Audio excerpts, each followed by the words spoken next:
So, and then there's many instances where the relationship between us and Hashem is compared to a relationship by a husband and a wife. And in this class, we'll kind of discuss it. And obviously it doesn't have to be just husband and wife, because just think about maybe someone that you know and you love for a long time. Could be a spouse, a child, a parent, a good friend, a sibling. And let's say you have a day off.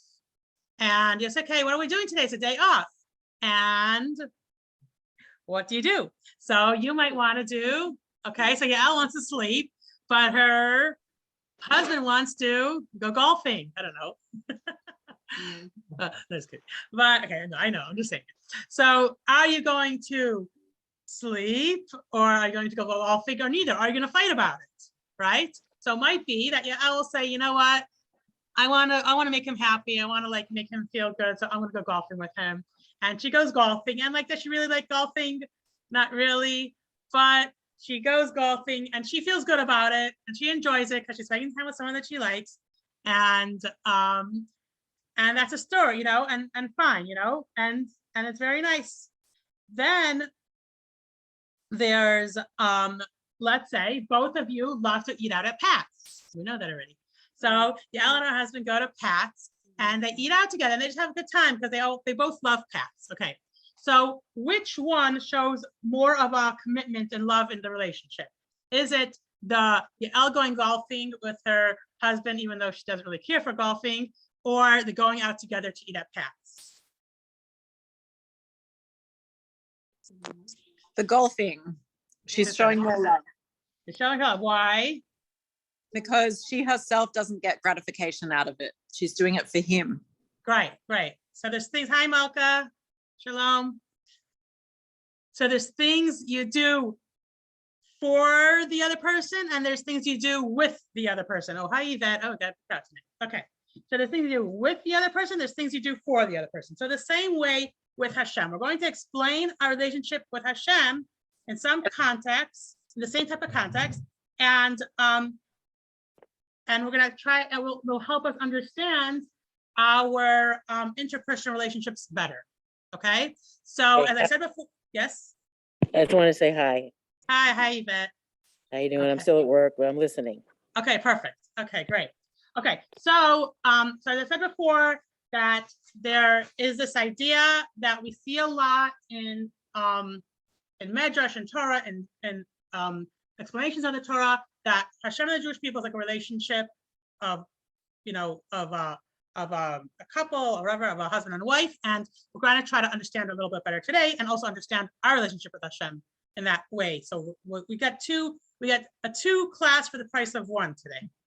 Okay, so text 1a. So as I said before, the parsha that discusses the building of the Mishkan. This is like the I call it the Lego temple, but like the easy to put together and take apart and care, and you know, the little temple that they made, the sanctuary that they made in the desert when the Jews were traveling in the desert, and actually they used it for the first, I think, 400 years that when they lived in the land of Israel until they built the Holy Temple. Okay, so it talks about that. And one of the things it talks about, as I said, is the Aron, the Holy Ark. And that's the Holy of Holies. Oh, but once again, let's get back to our other screen. You guys can see this. Okay, let's do slideshow again. Okay. And we'll get to text number 1. 1 second. Okay. So here goes which element of the survey just asked. Okay, text 1A. Who wants to read? I'll read. Okay, go for it. Okay. Bezalel made the ark of acacia wood, 2.5 cubits long, 1.5 cubits wide, and 1.5 cubits high. He overlaid it with pure gold, both inside and out, and made a gold crown all around it. He cast 4 golden rings for it, fastening them upon its 4 corners, 2 rings on one side and 2 rings on the other. He made poles of acacia wood and overlaid them with gold. He inserted the poles into the rings on the side of the ark to carry the ark. And one more, 6. He made the cover of the ark from pure gold, 2.5 cubits long and a cubit and a half wide. Okay, so they took a box made out of wood, acacia wood. They covered it in gold, the whole entire box, and then they put poles through it and rings to hold the poles. And then they made enough, and then after on top they had a little like crown around it, and then they had the cherubs, the cruvim, like the two golden angels. We'll just call it that for now. On top. Okay. So why was the box hollow? Why did we have to have a hollow box? So let's read text 1b. It's a short and easy one. And Shelly's not here tonight, so we need a lot of help reading. Okay, go ahead, Yael. Tell me if you guys hear Yael. I think on this computer, the mic might not be so good. Loud. Place in the ark the tablets of law that I will give you. Okay, so what are the tablets of law? And number 2. Go ahead, Yael. Did you hear Yael? It's a little bit soft. Okay, so talk really louder. When God instructed Moses to construct the Mishkan, Moses related this to Bezalel. Bezalel asked Moses, "What is the purpose of this Mishkan?" Moses responded, "The Mishkan is for God to rest his presence in it and teach Torah to the Jewish people." Bezalel asked, "Where will the Torah be placed?" Moses replied, "When we build the Mishkan, we will build an ark." Okay, so the Mishkan is a place where Hashem can rest his presence, the Shekhinah in this world. And just for reference, the Shekhinah is like the feminine aspect of God. It's his home. And the Aron, the ark, is Hashem's like wisdom.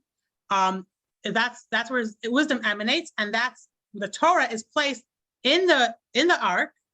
And when he had to give instructions, his voice came through the ark. And that was the ark was placed, the Aron was placed in the holiest place of the Mishkan, and eventually the Beis HaMikdash. And it was the holiest item, the holiest vessel in the Beis HaMikdash, in the Mishkan. Okay. Even how it was made teaches us a lesson in Torah. And text number 3, we have another reader. Michelle? Okay, Yes, I'm here. I'm Okay, here. read it. Sorry, Okay. I was slow. Sure, no Okay, problem. read. Coated in gold, both inside and out. Rava taught any Torah scholar whose inside is not as outside is not a true Torah scholar. Okay, so somebody who learns a lot of Torah and they look like they're really religious or really knows a lot, but they're not such a good character. They don't have a refined character. Inside, they're not gold, but they're rotten wood or something. That's not a real Torah scholar, because they didn't integrate what they learned, for real. And so it's not just about the knowledge of Torah, it's also about applying it to your life. So that's just one little lesson we can learn, even just from how they made the ark. Oh, this is a really nice picture. I'll show you guys too. Okay. Yeah, okay. So now Moshe, who was the leader of the Jewish people, who kind of gave all the instructions, and Bezalel, who was like the architect of the Mishkan, had differing opinions of how to go about the building. So we read text number 4. Do we have another volunteer? Yeah, I'll read. Okay. Bezalel said to Moses, "It is not respectful to the Torah to build the ark after the construction of the Mishkan. Rather, we should first fashion the ark and then construct the Mishkan." As a result, Bezalel merited that the ark is referred to with his name. As the verse states, Bezalel made the ark. Okay, so, I hear my echo. Okay, so who here bought furniture and then decided how to build their house? Anybody? No, nobody? Okay, I didn't think so. Like the IKEA furniture as an example. Well, let's say well, for sure you didn't, right? I'm gonna get this furniture and then figure out, now I'm gonna figure out how to put it in my house. I love this piece of furniture, I will right? never do that again. Never do that. Even if you got like a Louis Vuitton a couch, you're not going to buy that couch and then figure out your rest of your house according to that couch, right? So why would Bezalel suggest that we build the Aron, which is a vessel in the Mishkan, and then build the Mishkan? Why do we have to do that first? Because it doesn't really make any sense. What is the, what's the logic over here? But he's saying we got to first build that, which is the vessel in the house, and then build the Mishkan. Why? So the simple is because it's kind of disrespectful. Because since the Aron represents the Torah, it's disrespectful to the Torah. And the Torah is the whole reason you're building the Mishkan. Okay? But yet, still, what's this all about? Could we really do this, and why? And what are we going to understand from this? Okay. So to answer it, so let's understand first what Torah is to Judaism. And I know you're all going to say, what do you mean? Torah is like our guidebook. It's the main, it's our main, main book of Judaism, huh? Our handbook. So when Hashem created the world, he created it because he wanted to have a relationship with humans, or he wanted to create a world. Whatever that means, we're not going to go and dissect that whole aspect of it. But how is in the world is God, Hashem, so infinite and so vast and so great, able to connect with us humans who are so, compared to him, we're so finite, we're so small, we're so contained, and we're so materialistic, and he is just all spirituality. How is this even possible? So he gave us the Torah as a guidebook, as a handbook, and we study the Torah, and we observe the mitzvos, and that's how we build a relationship with him.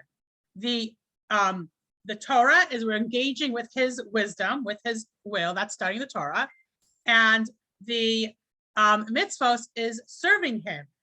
We do things for him and do things that he likes, even maybe we don't particularly understand it, why he likes specifically that thing. And that is the mitzvah. So we study, which is engaging with the wisdom, and we do things for him, which is the mitzvahs.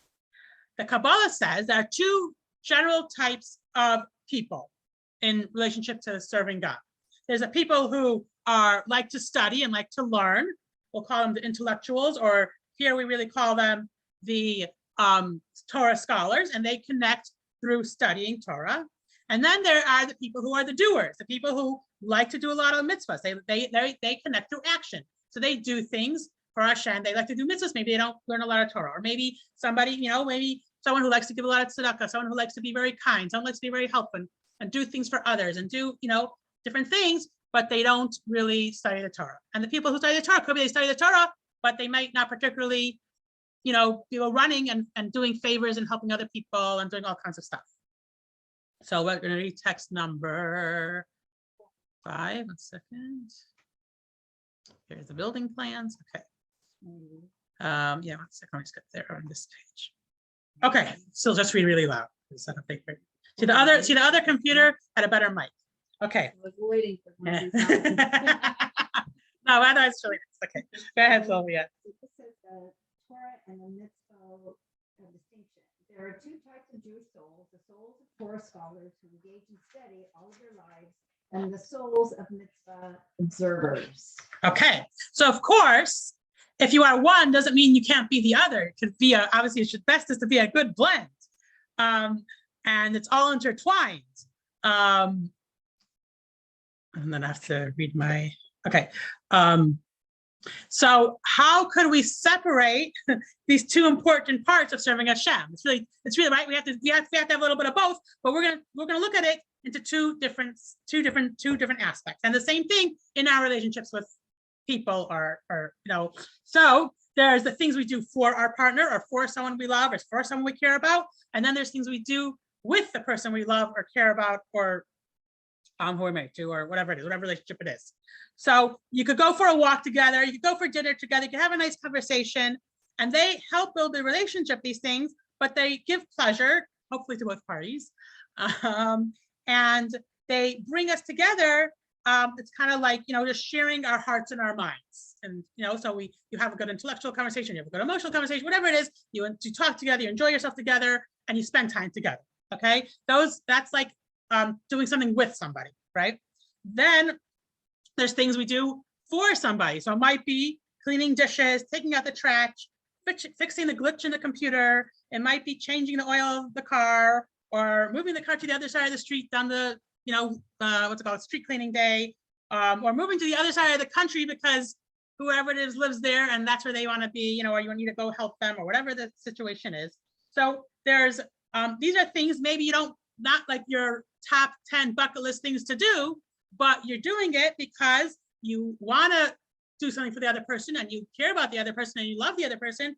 So you go and do something. So it might not be specifically enjoyable or pleasurable for you, but became enjoyable or pleasurable for you because you're doing it for someone who you care about.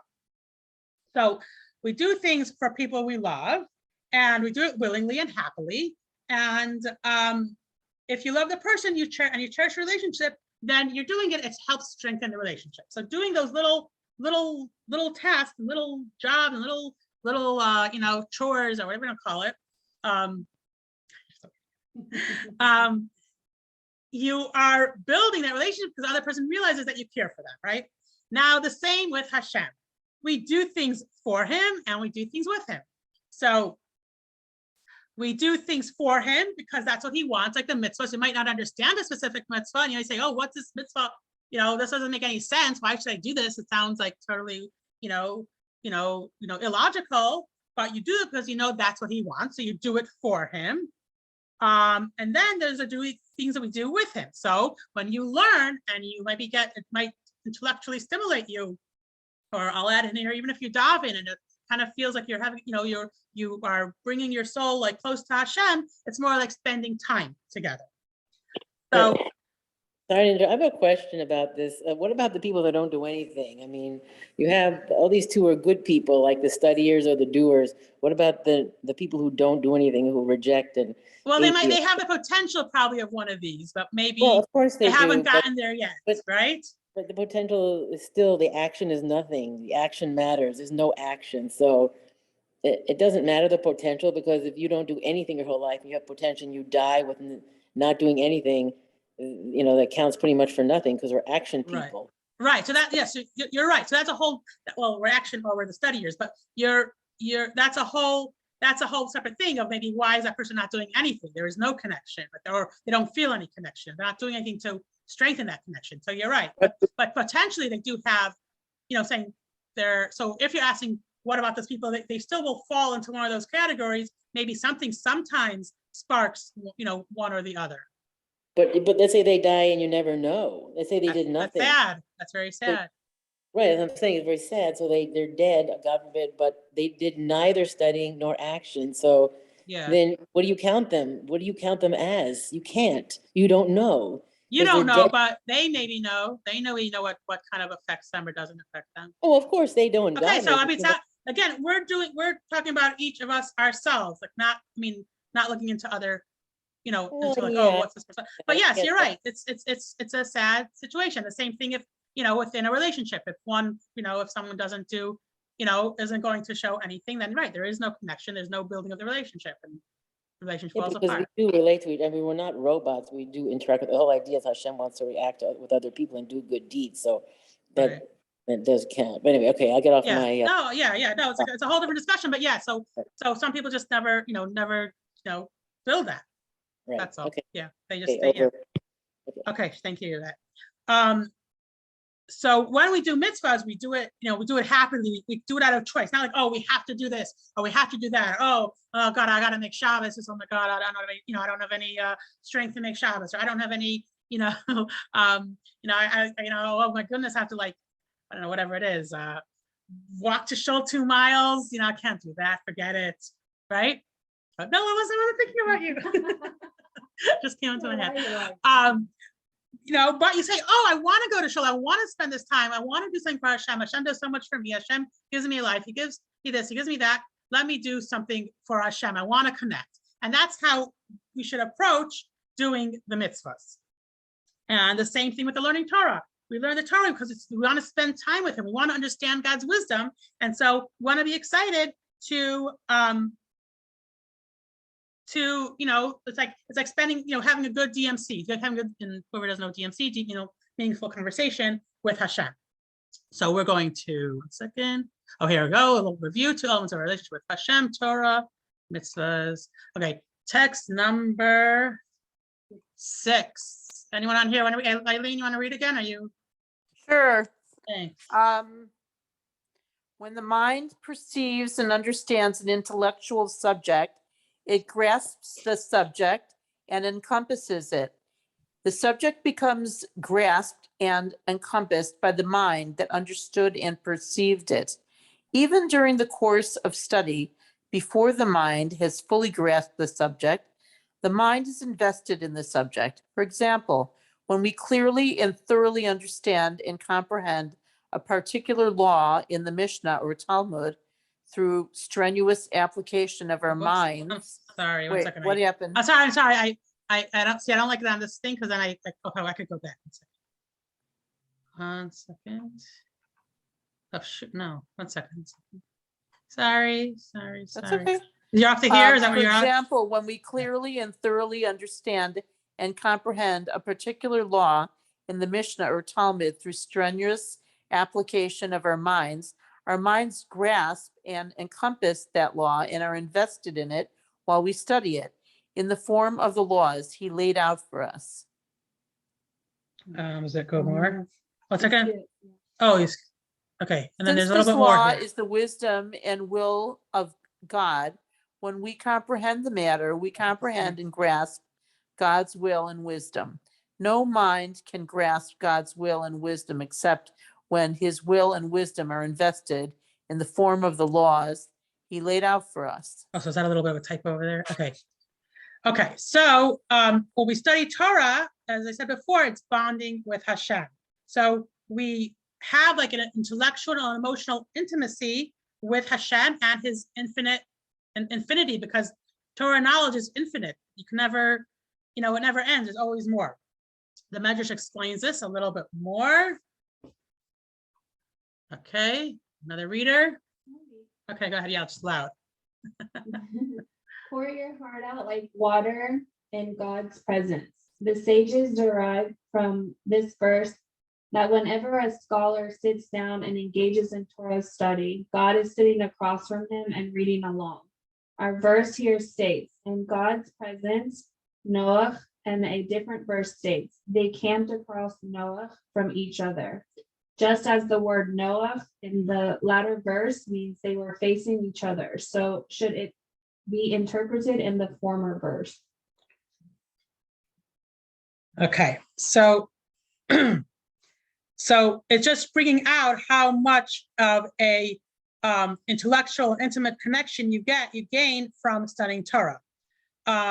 So when you're like busy and you're spending time with someone you care about, let's say, you don't want to like be distracted. You don't want to like have to turn away and do something else. So for example, I was preparing this class and I was like, okay, I'm focused. This is so exciting. This is so interesting. I like this really a lot. Yes, my phone starts to ring and it's my sister and I really wanted to speak to her, but I really wanted to finish it. I really was enjoying the class. I wanted to finish it and everything. So, on the one hand, like, just like, if my husband walked in, I wouldn't want to like go and answer the phone if my sister called because, oh my gosh, my husband walked in. I want to sit and talk to him and spend time with him. I don't want to like start, talking to all my friends and everything. So it's the same thing. So someone who studies Torah and it's like it's because they care about, they get this connection with Hashem and they don't want to just like, go off, okay, 1 second, okay, I have to answer my phone, I have to do this, I have to do that. But they really, really want to spend that time together with Hashem. It's like facing, like we see at the end of it here, it says facing each other. So it's a very, a very close and strong connection. And when we build our relationship with mitzvahs, the things we do for Hashem, we may not always understand why we're doing it. Sometimes it's beyond our intellect. So doing, in a way, the four things, the doing things, the actions are in a way is beyond intellect. Because you could sit and study, you could understand it especially if you're really, really smart and you really delve into it. But certain things just don't make sense. And you might not understand it, but you just do it anyway. So so it may not make us excited to do that thing. On the other hand, maybe it is something you really like, you really understand, and you really do get excited. But either way, whether you get excited or not, it's still something that you're doing for Hashem. So for example, Purim is coming up and we get to eat Hamantashen, and that's really exciting. But Purim actually and Yom Kippur are actually very much connected. And hear this, they have the same, they come from the same word, Purim and Kippurim. So Yom Kippurim, Yom Kippur, we have to fast. And I know that might not be so exciting, but we do it anyways, right? Okay. So it's about doing the chore, but since we know that Hashem is enjoying it, and since he likes it, we, and he, maybe we don't get a personal gratification, as Anna had said earlier in the beginning, but it's for his benefit. And, let's say for a child, you might change their diaper. You may have to change their, they might spit up, you have to change them, but you enjoy it and you love it because you want, the best for this baby or this child. Okay, so next number 8. I'll read it. Okay. Okay. Go ahead. God gave us these commandments to show that we are his loyal servants who observe his commandments and decrees. Even those that are evil inclination and other nations challenge us about, saying, why is this commandment necessary? So hi, Rochelle. Thanks for joining. Hi, sorry. As you're on. Okay, great. Okay, so This text kind of resonates with my daughter and me, because moving here to Utah, the community is really small. So it makes us puts us in a situation where, do we question our faith? Do we question our abilities to keep kosher? Because there's nothing, we just finally got our first kosher food truck here in Salt Lake City. So it's really hard for us not to be tempted. And that's what I don't like, because with the Mormons here, they kind of put it in your face, and we're every day we have to resist. And so it's really, it's really challenging here, especially with the community being so small. I'm trying to get people to, anybody wants to move to Utah? It's tempting. But And it's yes. but it makes us stronger because it pulls us closer to Hashem. But at the same time, every day is a challenge to us. Yeah, so it's true. And what you're saying about sometimes makes you stronger is because sometimes then when someone moves into a very big Jewish community, they just feel like everyone else, and they don't feel like, oh, I have to stand up, I have to make sure to do this, I have to make sure to do that. And they just kind of go with the flow, and they lose that pride in a way sometimes. So yes, it's difficult and it's hard. And yes, you do feel the the challenges, but it's about going beyond ourselves. And the Torah, it's more within. It's an intellectual, emotional experience. You're understanding it, you're delving into it. And the mitzvahs is a physical activity, a physical action, but it's going beyond what you would otherwise do, possibly.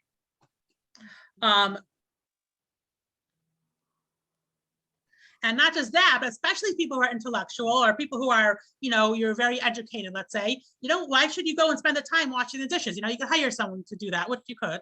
But sometimes these menial labors and menial mitzvahs may look a little bit like downgrading for someone who's, let's say, a great Torah scholar, and they're studying all day, and they're, kind of seem like maybe a loft or up there. And you think, for them to go down and to give a $1 to a poor person, is that in a way it's below a dignity of someone who's of such a high stature? Or to go and do a little mitzvah, it's just doing something with a physical, object. They seem so spiritual and lofty. They don't seem that hey, it seems more of a lower, class, thing to do. You have to go and deal with the physical.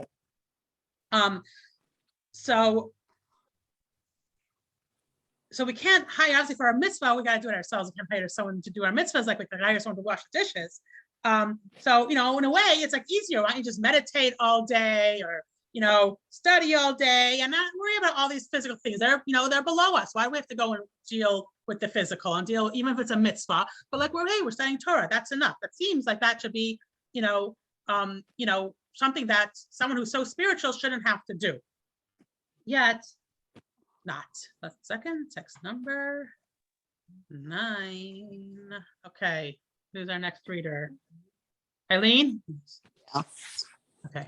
I'm here. You want to read? Is that okay? Yeah, sure, no problem. Okay. Torah can read and too. God are one. As Tanya teaches, okay. through studying Torah, we become united with God, the giver of the Torah. in an incredible and unparalleled union. Certainly, inasmuch as Torah study leads us to the great lofty experience, it is an enjoyable experience. Mitzvah observance, by contrast, is a material exercise. Mitzvot are observed with physical objects that are outside of ourselves.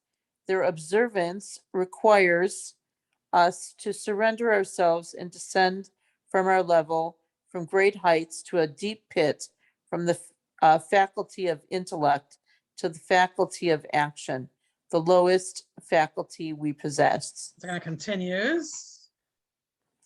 A number of Hasidic discourse point out that even animals possess the faculty of action, and this regard we bear no advantage over them. For the reason Torah study is an enjoyable experience, while in mitzvah observance, the primary element is submission to God's will. So also, if you think about it in a relationship between two people, right? So yes, you could have the maid or whoever, makes dinner or, serve the dinner, whatever it is. But in a way, if you serving the other person the dinner, you're doing something specifically, it's coming from you, it has a whole different element than just, some stranger doing it. And just to continue is that, right, so as I said, this whole idea of like, if you're so immersed in spirituality, if you're so immersed in such high and lofty and, intellectual pursuits, and it's like, oh, to do something so low and physical. So think of other religions, like maybe you have like a guru or a monk, right? They just are in a spiritual state and they're not going to go and, let's say, enjoy physical pleasure, or deal with physical things.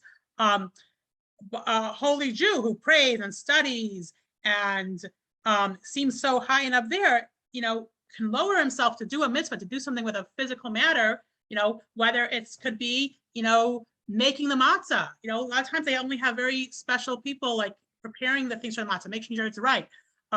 Or the story, whoever was at the women's luncheon, the story my mother-in-law said. Now, she said, talking about her father. Her father was like one of these type of, people that looked like unapproachable. He was kind of like in his own world, very, very, very big rabbi, very, studied a lot. Kind of seemed like he didn't know what was going on down here.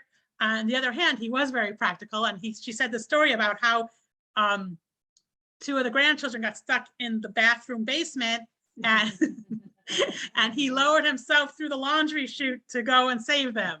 So, and it wasn't just because it was his grandchildren. He was the type of person that would do that anyway, or do something else. But he it wasn't beneath him because it was doing a mitzvah and obviously saving people's lives. But even if it wasn't saving people's lives, he was that, he was able to bend down to himself, down. And believe me, I was like, I was his, married to his grandson, but like, I kind of felt like, oh no, does he even know I exist? Like, am I there in his, because he's in his own world. But, when it came to doing physical things and helping other people and dealing with people, yes, he came down. It wasn't like, oh, I'm just up there. So Torah study becomes a part of you and you internalize it. Mitzvahs, like you don't see a physical change on someone, because they gave tzedakah that morning. I mean, some people who are very spiritual might be able to see a spiritual aura around them. But in a practical sense, you walk down the block, no one knows, did you give tzedakah that morning? Did you go help, somebody, go visit a sick person that day? You don't look different, Okay, well, I disagree with all this. I mean, when I do something great, I'm beaming and there's like an aura around me. I'm sorry. So I said there's a spiritual aura, but I don't like if some stranger walks by you, they might see that you're all happy and you're excited. But do they know exactly what you did? Do they say, oh, I can see in her arm that she gave tzedakah? But that doesn't matter. You're missing the point. That's not the point. The point is that you did something good. The details don't matter. The point is they know you did something good. Oh, 100%, 100%. Right. So they don't look a gift horse in the mouth. That phrase, like somebody gives you a gift horse, don't like inspect the teeth. Okay, you know what I'm saying? So right, but the very physical event, like if you obviously when someone puts on tefillin, as this picture has here, okay, you see the marks for a while, but there's. Yeah. But I disagree with that. The physical is the low. I didn't like a couple of view graphs ago. You said the physical is the lowest form, like. I don't know. It's so wrong. So obviously, compared to everything else we learn, I found that to be a little bit strong too. But I mean, I don't know. There could be a reason why that is. It just Exactly. So, seems so a yes, little we always learn strange. the other way around, right? When we transform the physical, when we do a mitzvah, it's the greatest thing we could do. It's much more Right. than doing anything else. But Exactly. people may look at it as like, oh, why should I do something physical if I could just be enjoying this whole spiritual? Who cares what other people say? Who cares? Why No, do we some care? people feel like this. It's like some people say, oh, if I could be doing this whole spiritual thing, if I could be up, and enjoying, why would I go take out the garbage, for example? So obviously we know you do No, but taking out the garbage is great because you don't have rats and it's a oh, wonderful- 100%. So if you understand it and It you makes your relate house to it, feel 100%, when you're transforming, 100%. But some people may look at it, oh, like that's beneath me. I'm saying people may look at it in a Well, they way. have, okay, well, I think they're messed up. I'll just be bottom line here. That is messed up. Messed up. I'm just gonna say that. Messed up. We got it. It just reminded me of something really funny because when we were young, my father sometimes would listen to this thing. Some of you, and my sister just found the poem of it and she just sent it to us yesterday. And it's Sarah Cynthia something stout wouldn't take the garbage out. Okay, I'll send it to you afterwards. You bet. But anyway, so no, but there is this idea of people who think, oh, they're very holy or spiritual. They're not going to like do something mundane or physical. And yes, we understand that a mitzvah is a very good thing, and a mitzvah is a very high and lofty, and it's the best thing you could do to change the world. It's just it's a matter of perspective how some people Let me might. just tell you something else, okay? So let's just get to the nitty gritty. I know people who are super mitzvahs and super good, and when they look at people studying, they think, what losers. They don't do Right, anything for right. the world. They don't do anything. They're just sitting there and not doing a thing. They're lazy bums. And I can read a book all day too, all right? I've heard people say, I can read a book all day too. Look at me. I can read Hebrew. I can read that all day. Woo, woo, woo. Look at them. Right. Lazy right. bums. Right. So as we said at the beginning of the class, there has to be the right balance. Can't just be one or the other. Okay, text number 10. Oh, you want to read it? Okay, yeah, Elsa. I'll read it. When a Jew studies Torah and grasps God's wisdom in his or her own mind, they become united with Torah in an incredible, unparalleled union, and they are completely united as one from every angle. The very being of the person becomes Torah. With mitzvah, however, while it is true that through observing the mitzvah, the person becomes a vehicle for God's will, he or she does not actually become one with the mitzvah. So here's the difference. So the mitzvah, you're doing it totally for Hashem. Yes, you might have some gratification, might have some special things, that you get along the way, but you're doing it, you are the vehicle for Hashem's will. So we started the class. Talking about the Mishkan, the tabernacle in the desert, and the Mishkan is all about our place to connect with Hashem. And we mentioned before about the Aron, the Ark, that's the holiest item in the Mishkan, and it represents the Torah aspect, the spiritual intimacy with Hashem. And since it was so holy and was a manifestation of our intimate relationship with Hashem, yet it was made of material. It wasn't a spiritual item. It wasn't like just some aura that was in there. It was actually made, as we said before, with acacia wood and with gold. And yet there were some spiritual aspects of the Ark, of the Aron. And this is what text number 11. So Yael's going to read it. Rabbi Levi taught, the following is a tradition that has been passed down to us from our ancestors. The space taken up by the ark is not included in the dimensions of the Holy of the Holies. The same was taught in a Baraita. The ark that Moses built had 10 cubits of space between it and the walls on each side. The verse states, the area in front of the partition was 20 cubits long and 20 cubits wide. Another verse states, The wing of one cherub was 10 cubits, and the wing of the other cherub was 10 cubits. Where then did the ark stand? This surely proves that the ark stood in place miraculously without taking up any room. Okay, so for all my mathematicians over here, there was practically not enough room in the Holy of Holies, in the Kodesh HaKodashim, for the ark with the cherubim's wings to like lay out. So meaning that the ark, the Aron, did not take up any physical space. How in the world is this possible? It's because it held the Torah, and it's to show us that the Torah is one with Hashem. It's His wisdom and His will, and has godly qualities. So the home of the Torah also had the spiritual effect and godly properties, and it didn't take up any space. Let's read text number 12a.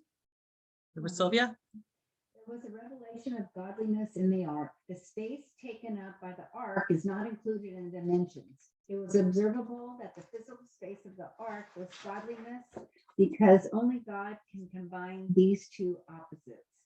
On the one hand, the measurements of the ark had to be precise, and yet at the same time, it was included in the dimensions of the Holy of Holies. This is the level of unity with God that Torah accomplishes. Okay, so if the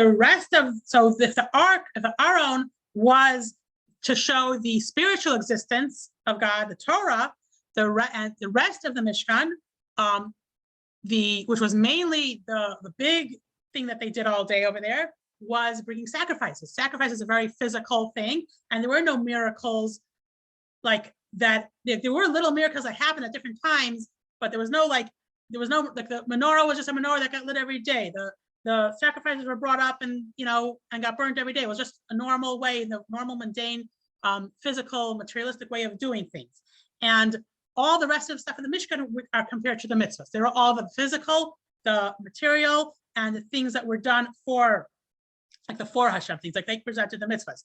And they all were made of material things. Even the covering of the Mishkan was made of animal hide. The walls were made of curtain. Things were made of gold, silver, copper, and all different types of things. Just so the Mishkan itself had the balance of the spiritual, the Torah, and the physical, and the mitzvahs. And 12b, one second over here. Anna, you want to read or? Yeah.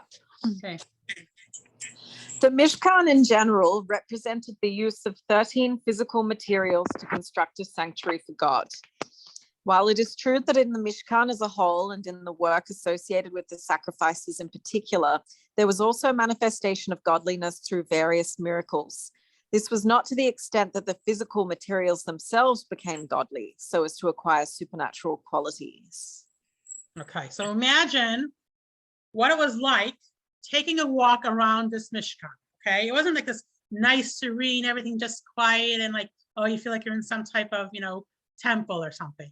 There was animals being shot here and there. There was blood going on. There was fire. There was smoke. There's all kind of like real physical, real like, in Yiddish, you would say grub, I don't know if you translate that, things going on. There's a real like, happening in, like a market, marketplace.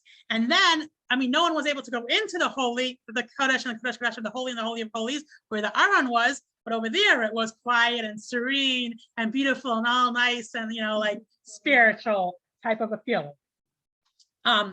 So the mitzvahs, all the things done in the Mishkan, like specifically the sacrifices were not, not a pretty scene. And those are things we do for Hashem. It's like, and what else did the Kohanim do? They were cleaning up, they were setting up, they were doing all kinds of stuff. The Holy of Holies, where the Aron was, that was majestic and beautiful. So why do we need mitzvahs? Is Torah study good enough? And Yvette says, no. We could see when she does a mitzvah, she's gleaming, right? And that's true, because if you would just have, one part without the other, you wouldn't have that relationship, it wouldn't grow. So as we learned in our classes, all the many different, all the different classes that we've had over the years, that man's mission is to use the physical, to use the material for holiness, to transform it, right? It's not just a, you know, it's not just all about the spiritual in Judaism, it's really, really, really about the physical. And that's why, yes, doing all those mitzvahs are good and are not demeaning and are not lowly, even though some people may look at it in that way. And yes, it does affect us. Okay, text number 13. I saw someone else was going to read, right? Another reader over here? I'll read. Okay, thanks. In a well-known statement, our rabbis declared that the purpose for which this world was created is that the Holy One, blessed be He, desired to have an abode in the lower realms. The divine act of creation culminated in the creation of physical, crass world. This world is the lowest degree. There is none lower than the terms of concealment of God's light, no matter of existence compared with the abject darkness of this world. Nowhere else is God's light so concealed. This world is filled with kilipat, Klipot, like oh, shells. kilipot, Yeah. citra, akra, which actually oppose God, saying, I exist and there is nothing else besides me. May I interject? Mm-hmm. In the Genesis, in the beginning, even when he created light, it also states in the Torah that he even knew while he was creating light that there was going to be darkness, and only people with the free will or have the heart to see the goodness and light. It even says that in the Torah. So he knew when he created. Yeah, light, he created the world specifically like that. Yes. Like, yes. I can't, well, I'm not Hashem, but I can't grasp the idea of, if you already knew then that there's going to be evil, why even create it? Am I making sense? I'm not contradicting him, or I'm just trying to understand. Like, because God is so infinite and so so unbound, it's hard to explain how did he, if he knew this, then why did he do this and that.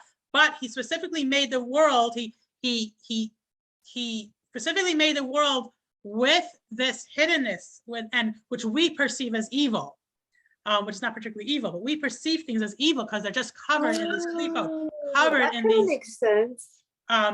Covered in these like layers of what is bad, and they just have to be uncovered. And the more mitzvahs we do, the more we're able to uncover these sparks. And that's exactly, so Torah might be great, it might be wonderful, and it might be great to study it all day and all night, and there could be books about it. But the world was not made just to study Torah. The world was made specifically to do mitzvahs. The world was made when Hashem painted this whole picture of how the world's going to be, the whole idea was that by doing mitzvahs, we are revealing godly light in the world. The Torah study it gets us there, because we learn the Torah, we get excited to do a mitzvah. We learn it, we understand it. So it's not like, oh no, I have to do this and this and this, but oh wow, now I understand why I have to do this. This sounds really interesting. I'm going to do that. And it makes it more exciting to do. But the real reason of this whole entire world, and if we just study Torah, it would not get it to that point of revealing the world and of bringing Mashiach. And so Torah study in itself is not the answer to a relationship. We need to do the things that breed down God down here on earth. And the Torah study is only to inspire us to do mitzvahs. So it's the same thing. When you have a relationship with somebody, you can't just spend time together and always go on vacation together and always just be around together with each other. Well, some people think they to- can. That's not true. I know some people that only want happy times with people. I know those types of people. I do. What?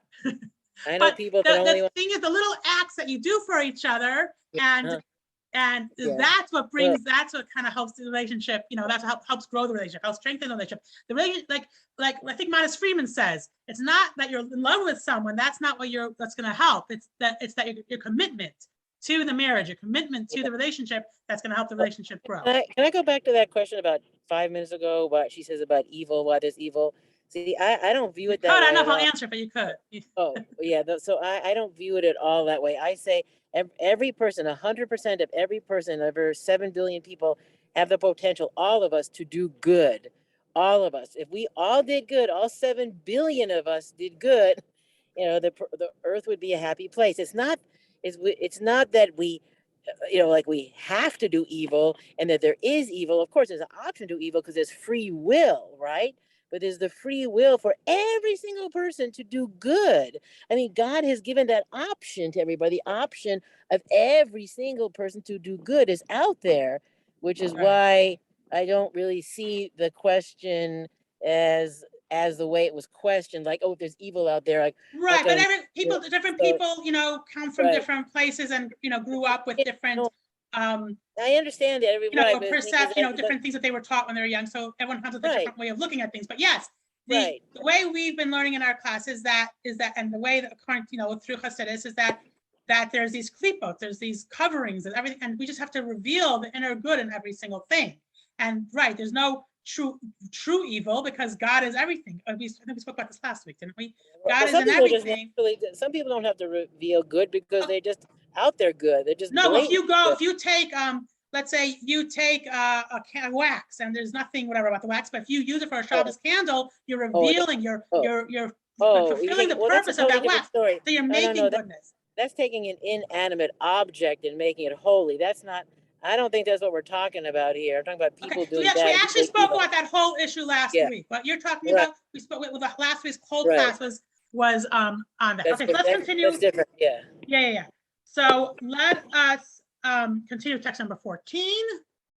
Wants to be the last reader. Yvette, we're going to make you read.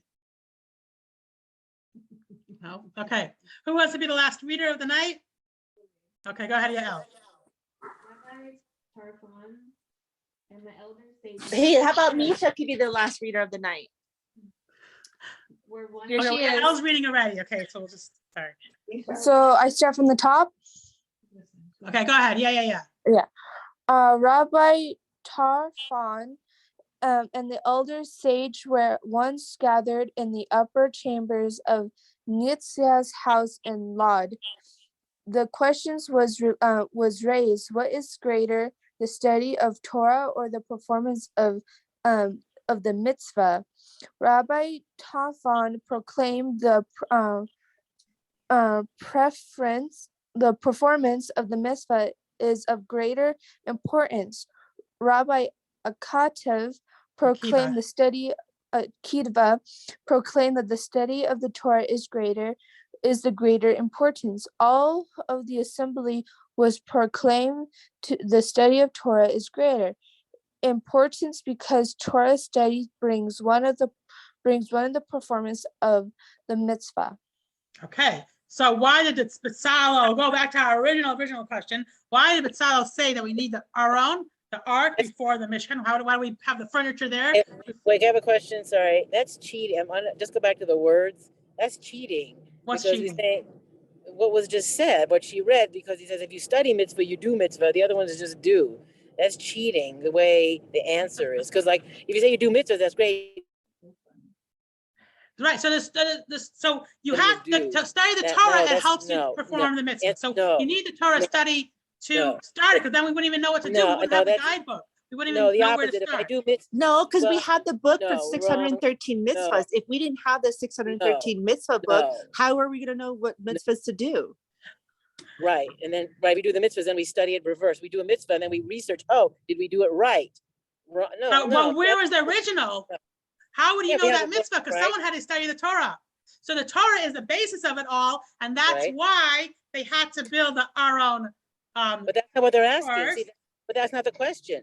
That's not the question. Which came first, the chicken or the egg? No. The question is why did Bezalel? The question is why did Bezalel say that we have to have the Aron, the ark, built before the Mishkan? Why are we building the vessel before the Mishkan? Because the Torah is so holy, and that's the source of the mitzvahs. We need to have that. That has to have utmost respect. We have to have that all there and ready, and we have to have it in its place. And then we could build the Mishkan around it. Without the Torah, you wouldn't even know what mitzvahs to do.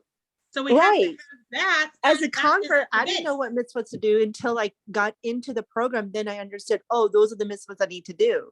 Otherwise, I wouldn't have known going into the conversion process. Well, any laws like that, like let's talk about law. You wouldn't know not to rob unless the Santa Monica city law said don't rob. Okay, I mean, it's with anything like that. Like, don't